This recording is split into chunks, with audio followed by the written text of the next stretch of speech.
Posible caso de violencia de xénero en Navarra. Unha muller de 28 anos morreu acoitelada presuntamente a mans da súa parella tras unha discusión no domicilio familiar. O home xa está detido. Tamén resultou ferida de gravidade a nai do suposto agresor ao intentar mediar na disputa da parella, que tiña 4 fillos menores. Un deles atopábase no lugar dos feitos. Saúdos, que tal? Boas tardes. Izquierda Unida, Comuns, Más Madrid e Movimiento Sumar lanzan a súa nova alianza cara a próxima cita electoral. Si, fixérono cunha ausencia importante, a de Yolanda Díaz, que non aclara se repetirá como cabeza electoral. Polo momento, Podemos desmárcase deste bloque de esquerdas.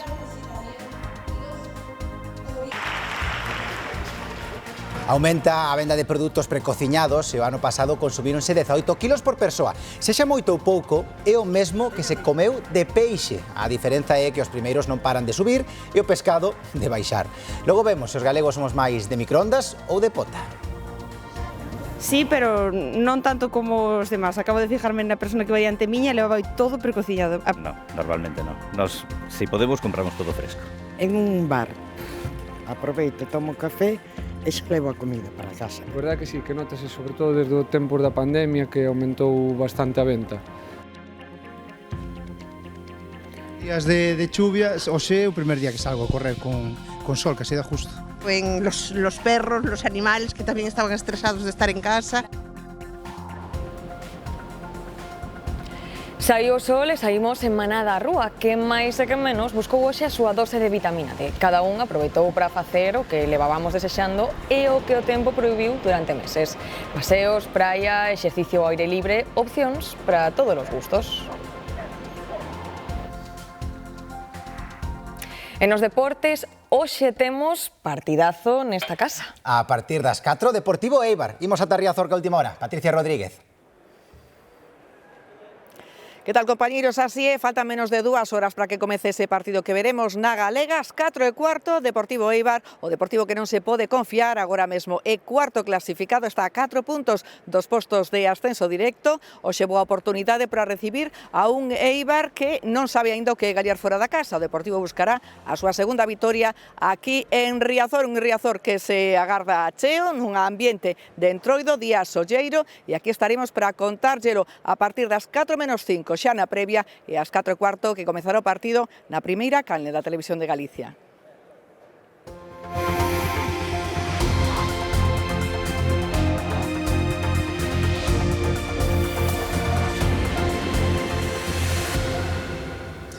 Queren parar a dereita extrema, así que a esquerda, máis a esquerda do PSOE, reformula o seu proxecto. Izquierda Unida, Comuns, Más Madrid e Movimiento Sumar lanzan a súa nova alianza cara a próxima cita electoral.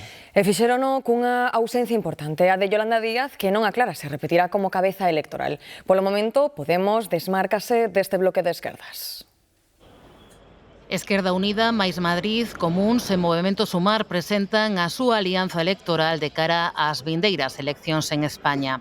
Alianza fraterna de izquierdas que vaya para adelante e que se haga cargo del espacio progresista. Fixérono no Círculo de Belas Artes en Madrid, polo momento sen marca e sen líder. Yolanda Díaz, que foi a gran ausente neste día, non aclara se será a candidata.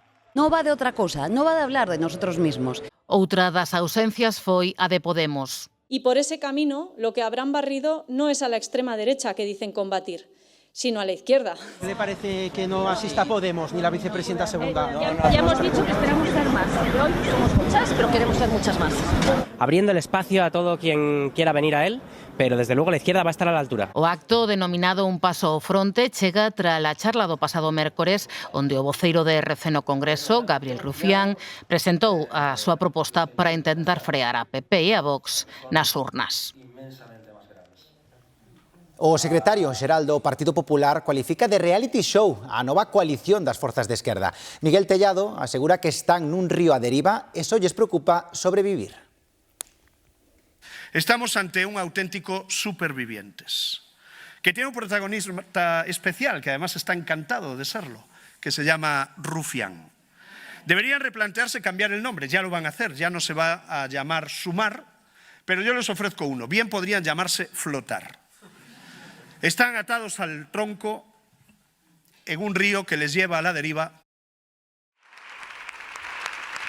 Pedro Sánchez presidiu este sábado un acto en homenaxe do 600 aniversario da chegada do pobo xitano a España. O Goberno recoñece a persoas da comunidade xitana que co seu labor e traxectoria contribuíron a mellorar a sociedade e a cultura. Entre os galardoados, ca Gran Cruz de Alfonso X, o Sabio e do Mérito Civil, destacan nomes como Pepe Habichuela, Juana Martín e Lolita Flores, cuxa medalla foi recollida pola súa filla Elena Furiase, ademais de activistas e figuras históricas como o primeiro deputado de etnia xitana no Congreso, Juan de Dios Ramírez Heredia.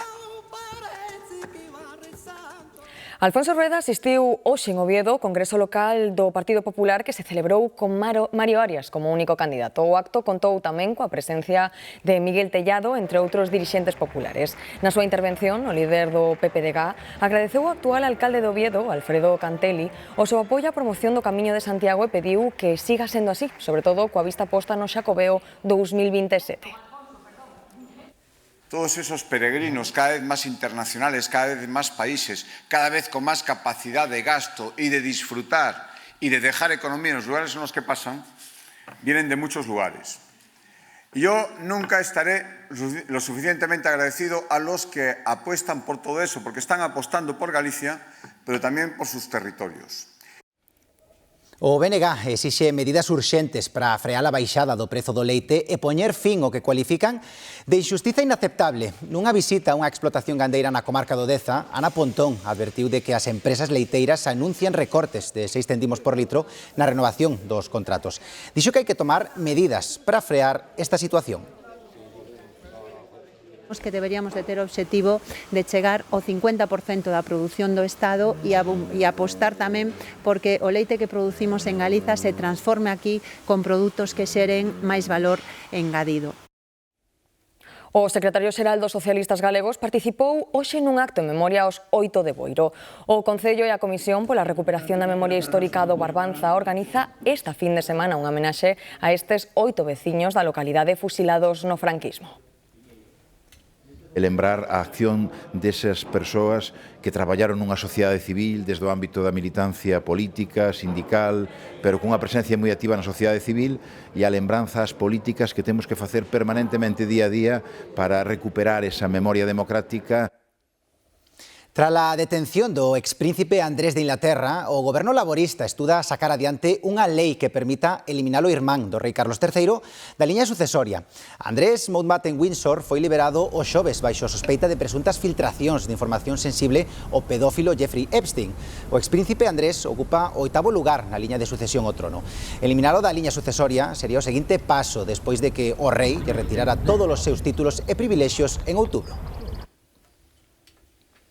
Nos menos de 2 meses que levamos de ano, 10 mulleres e 2 pequenos foron asasinados en España presuntamente por violencia machista e violencia vicaria. A última vítima é unha nai de 28 anos con 4 fillos agoitelada onte á tarde en Navarra. Axentes da Policía Local detiveron onte á noite en Sarriguren, no concello navarro do Val de Egües, un home acusado de asasinar con arma branca a súa muller e de deixar ferida de gravidade a súa propia nai. O individuo fuxira do domicilio familiar onde ocorreron os feitos, pero prenderon o cerca. A muller asasinada tiña 28 anos e 4 nenos pequenos co suposto agresor. O Concello do Val de Egües decretou 3 días de loito oficial. Hacemos un llamamiento a la ciudadanía a jugar un papel activo en la lucha contra la violencia hacia las mujeres. Es responsabilidad de todos y de todas posicionarnos activamente ante cualquier expresión de violencia contra las mujeres, no consintiéndola, no permaneciendo en silencio. Con esta última vítima son 10 as mulleres asasinadas en España presuntamente polas súas parellas ou exparellas nos menos de 2 meses que levamos de ano. E a cuarta son nesta semana, en que ademais se registraron 2 crimes vicarios. O mércores en Silxes, en Castellón, onde un home matou supostamente, ademais da súa exmuller, a súa filla de 12 anos, e onte en Arona, en Tenerife, onde outro acabou presuntamente coa vida do seu neno de 10, ademais de deixar moi grave a súa parella e nai do menor. En 6 dos 10 casos había denuncias previas e 4 dos presuntos agresores tiñan ordes de afastamento. La valoración del riesgo es importante. A veces esa valoración del riesgo no se hace con suficiente profundidad. Tenemos que ver por qué, ser conscientes de que, por ejemplo, también los CEAS, los equipos psicosociales tienen que participar de una forma más contundente en esa valoración del riesgo. A ministra de Igualdade subliñou que é un terrorismo cunha dimensión enorme e puntualizou que nestes momentos hai máis de 104.000 mulleres no sistema Bioxen, delas máis de 7.000 en risco extremo. A Asociación de Afectados polo Incendio que hai 2 anos arrasaba un edificio no barrio de Campanar, en Valencia, convocou un acto conmemorativo para honrar as víctimas. 10 persoas perdían a vida no fatal suceso e centos de familias quedaron sen fogar dun día para outro. Tras a xudicialización do caso e tras decretar a xustiza que se tratou dun accidente, a aseguradora presupostou o total da reconstrucción en 20 millóns de euros e os veciños contan con que a final deste ano poderán regresar ás súas vivendas. De volta a Galicia, un edificio ocupado no barrio de Churruca, en Vigo, ten en alerta os veciños nos últimos días. A trasfega de persoas e os altercados aumentou e a Policía Local xa remitiu un informe polo posible tráfico de drogas nesa zona. Demetrio Morenza. Sí, a Policía Local levou a cabo unha identificación de varias persoas no interior deste inmoble que se pode ver aquí ao fondo nesta rúa dos Irmandiños, na zona de Churruca. Nesa acción non se detectou, así o explicaba a Policía Local nese informe, presencia de sustancias estupefacientes. Con todo, trasladouse ese informe tamén a Policía Nacional, que é a encargada de investigar ese menudeo de drogas. De momento, como dicíamos, hai preocupación entre os veciños ante o movimento que se produce especialmente as noites de movida nesta zona, nese edificio que está abandonado e ocupado por varias persoas desde hai xa varias semanas. A Garda Civil detivo un traballador da central de ciclo combinado de Sabón en Arteixo, acusado de levar material por valor de máis de 1.000 euros. Os axentes investigaron o roubo de barras de cobre, cubaxos de aceiro inoxidable e detiveron a 3 traballadores da empresa o pasado mes de xaneiro. A Garda Civil continuou ca investigación ante as sospeitas de que houbesen máis persoas implicadas na desaparición de material desta instalación. Lograron a identificación dun traballador máis que realizaba labores de apoio no laboratorio da central. Gardaba na casa o material roubado. O exceso de auga doce suma novas vítimas para o sector marisqueiro. No Carril, a mortandade é masiva. O sector quere negociar o cesamento da actividade por causa de forza maior. Os mariscadores do Carril levan desde principios de xaneiro sen vender na lonxa e as perspectivas non son nada boas. Non se pode traballar porque o marisco que queda arriba coa agua dulce perde a súa resistencia, non enterra e morre, aparte que o mar despois co temporal leva todo para terra. Realmente levo tempo, desde que empezaron os temporales levo tempo sin vir. Vou mirar ahora a ver como está o tema, a ver se compón un pouquiño isto, que para a semana creo que temos outro temporal. Din que hai zonas onde as riadas non deixaron nada vivo, noutras a mortaldade non baixa do 75%. A praia de Compostela é das máis arrasadas. As mostraxes realizadas deron unha mortaldade cercana ao 98%. Tamén preocupa a zona de Cortegada. Cortegada todo morto. Todo berberecho, japónica, todo. Prácticamente o 100%. As cousas non pintan moi ben. Eu penso que este ano vai ser un ano e medio, polo menos, que isto se recupere. Porque se morreu toda, a grande, a pequena, non tarda un ano e medio en medrar. E tarda moito en recuperarse isto. Moita chuvia, moita agua dulce, non se recorda en Carril esta riada. 20 anos ou si houbera tamén unha riada fuerte, pero destos aquí podíamos non sofar, se non fora por un balseso que agora diz que está ao 100%, ten que soltalo, que solten as mareas grandes, cheas, para poder quedar algo, para poder quedar, porque xa se ve por riba, que se ve por riba que está toda a cuncha. Danse por perdidos os 100.000 euros investidos nos últimos anos en semente de cría de ameixa para recuperar 2 bancos marisqueiros. Os produtores de mexillón tamén avalían danos, queren cuantificar o impacto económico dos temporais nas bateas e solicitar unha reunión coa Consellería do Mar para falar sobre posibles axudas para o sector. Os novos hábitos de consumo tamén se notan na mesa, porque agora o que mercamos xa non pasa pola pota. Os produtos precociñados están de moda, consómese tanto como o peixe, 18 kilos por persoa o ano. A gran diferenza aquí é que o consumo destes alimentos dende o 2010 aumentou en 5 kilos, pola contra o do peixe baixou máis dun 30%. Os favoritos aquí pois son a pizza, as patacas e as pastas. Xa lles digo que hai algunhas opcións dentro destes precociñados que sí que son saudáveis. Por certo, que os galegos somos dos que menos papamos destes produtos, quizáis sexa pola moi boa gastronomía que temos. Na terra temos moi bons pratos, pero con todos preparados supoñen o 5% do total do que gastamos en alimentación. E estamos ante unha tendencia á alza. Iria Soengas.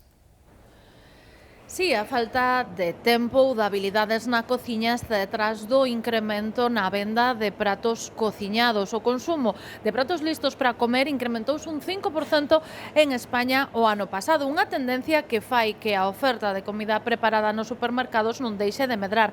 De feito, 1 de cada 5 produtos que mercamos no super é un precociñado.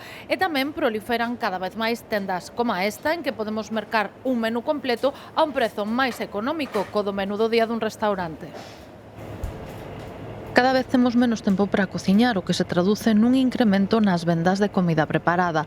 O ano pasado, cada español consumiu 18 kilos destes pratos listos para comer, a mesma cantidade co peixe que se consume de media por ano. Notase sobre todo desde o tempo da pandemia que aumentou bastante a venta. Sobre todo últimamente, a xente, notase con máis interés, moitas ven preguntar, infórmanse sobre todo para comidas diarias, para eventos, para un pouco para todo. Solo comprarlos cando estou sola os fines de semana porque así non teño que pensar que facer de comer. Pois si, algunha vez sí, porque temos unha vida cos nenos bastante ocupada e sempre saen para sair do apuro. Non hai un perfil concreto dos que optan por esta opción. De feito, comprobouse que durante o ano pasado un 99% dos fogares consumiron nalgún momento estes pratos listos para comer. Entre as opcións con máis demanda están a pizza, a pasta ou o arroz. Moito peixe, ensaladillas, que agora nesta época parece que se vende máis cousa de culler, de quente, pero non, en realidad tómanse máis comidas frías. Con todo, os galegos somos dos españois que menos recorremos a comida preparada. Non, a verdade é que non. Non prefiero, aínda que sexa perder un pouco máis de tempo, facelo eu, sabes? Si podemos, compramos todo fresco. Non, normalmente cociño eu, claro. Este incremento nas vendas fai que cada vez atopemos no supermercado unha oferta máis variada de comida preparada e tamén hai cada vez máis tendas en que mercar un menú completo é máis barato que nun restaurante. A partir do mes que ven, o 7 de marzo, en Galicia, as bebidas enerxéticas equipáranse o alcohol e os vapeadores o tabaco. Nun vídeo a través das súas redes sociais, Alfonso Rueda lembra que imos ser a primeira comunidade en prohibir a venda de bebidas enerxéticas a menores, co obxectivo de prohibir condutas aditivas. O presidente da Xunta destaca que Galicia sitúase así a vanguarda en saúde pública. Beberías 3 cafés de golpe? Pois esa é justamente a cantidad de cafeína que teñen a maioría das bebidas enerxéticas. A partir de marzo, as bebidas enerxéticas equipáranse ao alcohol e os vapeadores o tabaco, e queda prohibida a súa venda a menores. Galicia convértese así na primeira comunidade en regular esta materia en España. O busto de Manuel Fraga, situado na Alameda de Vilalba, sufriu esta fin de semana un novo acto vandálico. A escultura apareceu cuberta de pintura vermella, como están vendo. O presidente da Xunta, a través das súas redes sociais, condenou este ataque. Alfonso Rueda asegura que con este tipo de actos non se respectan nin os símbolos, nin a un presidente que conseguiu en Galicia 4 maiorías absolutas. Para a Rueda, os que o fan tan só respectan o seu sectarismo. Xubilarse despois de 40 anos de traballo é todo un acontecemento que merece ser celebrado. Máis dun cento de xubilados da área sanitaria de Ourense recibiron hoxe a súa homenaxe nun acto emocionante no que evocaron aqueles primeiros anos e como cambiou dende entón a atención sanitaria. O público do Teatro Principal de Ourense é hoxe o protagonista da función. Mirad para mí. Muchas gracias. Un acto que premia os anos de servizo en profesións que se caracterizan pola súa entrega e vocación. Vou che dicir a verdade, para min a empresa é como se fose, sobre todo o meu centro de saúde, como se fose a segunda casa miña, non? Eu quería moito, moito, pero moito. Os compañeiros e os pacientes, di Juan, é o que máis vai botar de menos. 42 anos sin cambiar de cupo cos mesmos pacientes é forte. É un sentimento común entre os que traballaron na atención primaria. Acabamos conociendo a los pacientes por su nombre, acabamos conociendo, por supuesto, sus problemas médicos, sus problemas personales, familiares, económicos, sociales, y desde luego la relación que se establece es una relación muy próxima y muy cercana. Un acto emotivo e tamén evocador no que afloraron os recordos daqueles primeiros anos, cando os medios eran moito máis limitados. A revolución, yo creo que a tecnolóxica, a capacidade de diagnóstico, de pedir probas. Cando nosotros empezamos, apenas tiñamos máis que as mans o fonendo. E hoxe, pois, podes pedir TAC, podes pedir resonancias magnéticas, analíticas que entonces eran impensables. Música e aplausos para un colectivo que non sempre obtén o recoñecemento que merece. Dormir é un dos procesos máis básicos e necesarios do corpo humano, pero a metade da poboación dorme mal. Para combater o insomnio, a luz vermella pola noite é das mellores opcións. Ir á cama relaxado coa mente despexada e polo menos 2 horas despois de cear son hábitos moi doados que axudan a conciliar o sono. Ademais dun tempo a esta parte, demostrouse que a luz vermella tamén favorece un sono reparador. A luz roxa mantén máis o nivel de melatonina no corpo que a luz azul. Pero isto non é unha cousa matemática, o sea, non ten que lanzarse todo o mundo a ter luces roxas ao seu lado. Para dormir de verdad, o mellor é non ter estímulos, nin sonoros, nin lumínicos, nin de ningún tipo. O idóneo é ambientar o dormitorio con luz de tons vermellos antes de pechar os ollos, mesmo no caso das pantallas. Se temos un ordenador, estamos traballando ou facendo calquera cousa, se tende a luz hacia o roxo, millor que hacia o azul. Pero, sobre todo, o máis importante, que as actividades que estemos facendo sean tranquilas. Dormir moitas horas non significa dormir ben. Un 10% da poboación ten apneas do sono, que se non se corrixen derivan en patoloxías moi graves. Eses pacientes dormen moitas horas, pero un sono de tan pésima calidad que se levantan máis cansados do que se acostan. Incrementar o risco, por exemplo, de enfermedades cardiovasculares, tanto infarto como ictus. Podemos soñar ou non en vermello. O certo é que é tan saudable estar ben experto como dormir de verdade. Quizáis esta é unha imaxe a que non estábamos acostumados ultimamente. Fai sol e os ceos xo notaron están despexados. Despois de encadear unha borrasca tras outra, deixou de chover. Ou polo menos non o fará durante algunhas xornadas. Por fin podemos gozar da primeira fin de semana do ano sen ningún aviso meteorolóxico. Pero ollo coas temperaturas, haberá uns 10 grados de diferenza entre o día e a noite. Despois de mes e medio, os paraugas poden quedar na casa e as chaquetas nas mans, porque a chuvia xa non é a protagonista. Volveu o sol, con el estas temperaturas en ascenso, case primaverais, que invitan a sair. Así que nos saímos con Andrea Otero, imos ata Vila García. Hai xente gozando xa do sol, Andrea? Sí, efectivamente, pois no que vai de xornada aquí en Carril, en Vila García de Arousa, estivemos vendo moreas de persoas paseando e gozando dese bo tempo e que por fin chegou o ansiado anticiclón que durante toda esta fin de semana nos vai deixar tempo solleiro e seco con temperaturas mornas e ceos despexados. Todo isto despois de semanas e meses de intensas borrascas que nos deixaron fortes precipitacións na nosa comunidade, polo tanto, a chuvia por fin nos vai dar un respiro polo menos ata o luns, que será cando o anticiclón comece a perder forza. Pero como dicimos, este fin de semana toca sair á rúa e gozar de bo tempo e boa temperatura. A paleta de cores do ceo cambiou a escala de grises por tons azul pastel e laranxas cálidos. Chegou por fin ese día que todos agardábamos, vaya paradoxo, como auga de maio. Un día que seca o desánimo e activa coa luz solar a produción de vitamina D. Despois de tantos días de chuvia, hoxe é o primer día que salgo a correr con sol, que se dá justo. Era solo capucha, botas, paraguas, nada, porque sales volando. Se agradece el solito para levantar un poco el ánimo. Da gusto estar en la calle, oye, y ver la luz del sol. Esto es un gusto. Sobran dedos das mans para contar os días secos neste 2026 que viaxa a bordo dun tren de borrascas. Por iso non extraña ver terrazas cheas e paseos concorridos. O esgotamento era generalizado. Horrible, horrible. Yo me quiero marchar de este país. Fatal, fatal, fatal. Mas agora Deus já se acordou que existimos. As temperaturas non chegan aos 20 graus, pero son dabondo para quitar capas de roupa. Gardamos chubasqueiros, poñemos lentes de sol e abrazamos o carpe diem acuñado polo poeta latino Horacio. Buah, hoy tengo que aprovechar.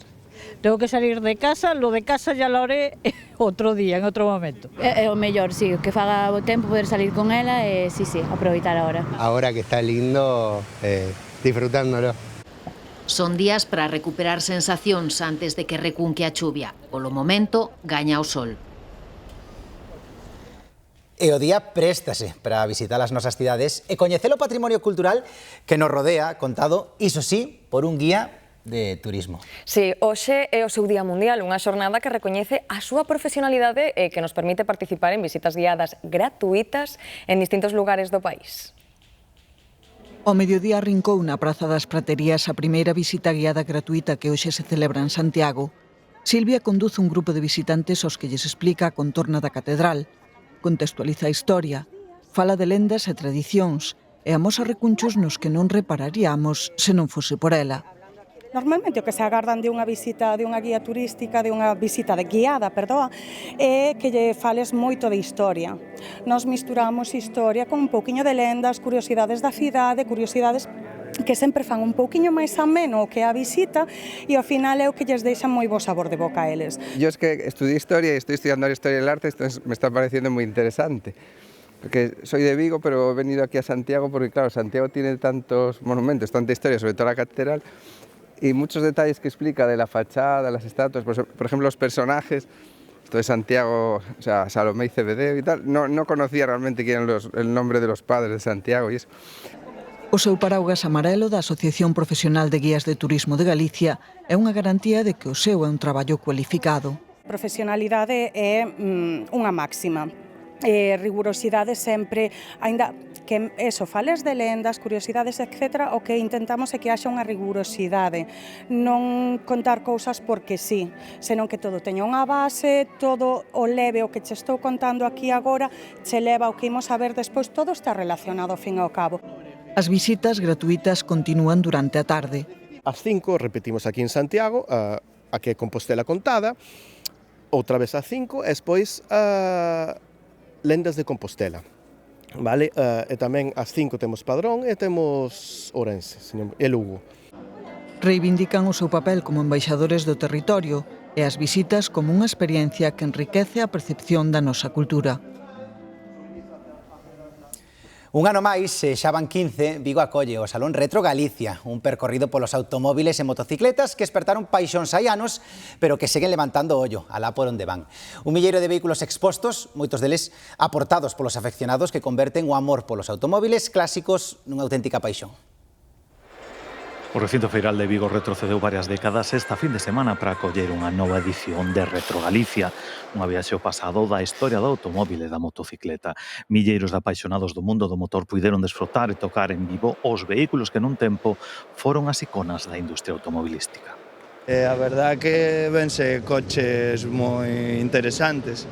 Por exemplo, eu que hai coches aquí que non vin na miña vida. Este é o clásico, este é unha maravilla. O interior, a madeira, como está construído, é unha virguería. Cualquiera dellos que destos coches antigos son joyas. Sempre vimos todos os anos e, bueno, gustaron moito que vemos. Gustaron máis os coches clásicos que modernos, nós de logo sí. A exposición acolle 300 vehículos permanentes, máis outros 700 que aportan os seareiros de xeito desinteresado. A oferta varía entre os modelos máis generalistas ata o luxo máis desmesurado. Este é un Corvette americano do ano 72, cando en Estados Unidos pensaban que a gasolina nunca se iba a acabar, e son coches que tragan moitísimo. Esta 15ª edición de Retro Galicia acolle tamén unha nova entrega do Rally de Primavera e a homenaxe a Germán Castrillón, histórico piloto de rallies galego. Un sinfín de actividades que durante toda a fin de semana deixará en Vigo un pouso da historia e da paixón polo motor. Expogrelo volve xuntar en Abadín a produtores desta verdura que tamén acae cun cocido neste tempo. Puxéronse á venda máis de 2.000 kilos deste produto nunha feira que xa vai polo 20 aniversario. Todo é verde en Abadín porque o Concello lucense acolle a Feira de Exaltación do Grelo, un produto que destaca pola súa calidade. Temos unha situación, digamos que por súa altitude, latitude, a súa situación tamén do clima, tamén edafolóxicas, e fundamentalmente o mimo dos produtores daqui do Concello que fan que ese produto que é o grelo de Abadín que sexa excepcional. De tanto vender durante tantos anos, a calidade que se foi conseguindo coa semente que hai ao largo dos anos, seguramente sea o que nos dá o éxito aquí en Abadín. Na mostra participan unha vintena de produtores que chegan en total case 2.000 kilos de grelos. Aquí estamos nun sitio alto e pola climatología, quitelle a acidez, é moi suave, é moi bon. O que leva, proba e volve. Queren auga, pero tamén quere bon tempo, porque senón agora con tanta auga sí, pero non suben. Agora cando veñan 3 ou 4 días de sol, que vai é subir.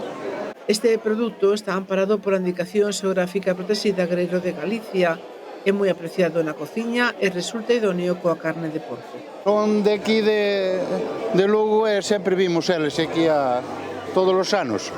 Grelo, chourizos, butelos, panceta, todo o produto de temporada que digamos que é a compañía ideal dese produto. Xa van 20 anos de feira e no futuro contase que haxa relevo para moitos máis. Arredor de 400 palilleiras de toda Galicia participan hoxe nunha xuntanza no Concello de Neda. Representan a medio cento de asociacións que se encargan de manter viva a tradición do encaixe.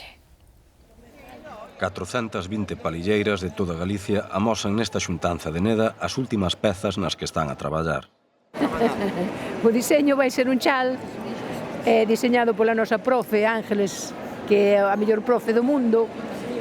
Nada, luchando para terminarlo e listo. Estoy haciendo una puntilla para una toallita de bautizo.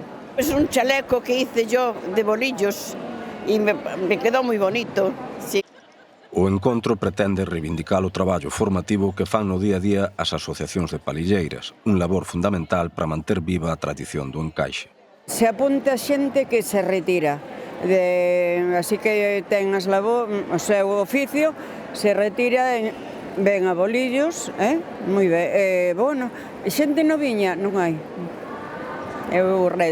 Habrá 3 ou 4, pero non hai. E ao mes, tampouco. As posibilidades do encaixe non se limitan á moda. Un exemplo é o traballo da deseñadora Ana Rosa Lista, que fai pezas artísticas inspiradas na pintura de Luis Seoane ou no Camiño de Santiago. Hai pezas aquí que veñen de estar expostas por Europa e Argentina, veñen de recorrer moitos sitios. E solo diseño casi sempre sobre a terra, o que é o noso país. Palilleiras de medio cento de asociacións estarán palillando en Neda durante todo o día, neste encontro que fai xa 20 anos. Atendan agora estas imaxes porque imos velo Entroido galego, pero no centro de Madrid.